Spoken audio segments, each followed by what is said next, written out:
السلام عليكم متابعيني الكرام، اهلا وسهلا بيكم. معاكم سمر.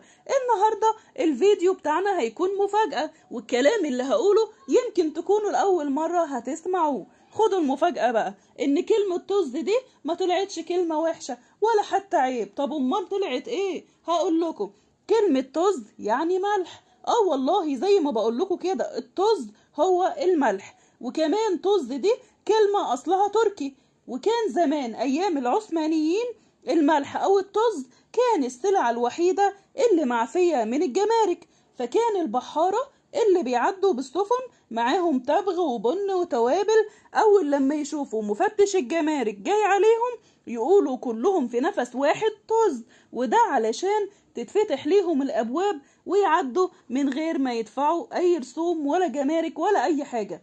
الله، أمال إيه بس يا جماعة؟ طيب ما هي طلعت كلمة حلوة اهي وبنت حلال.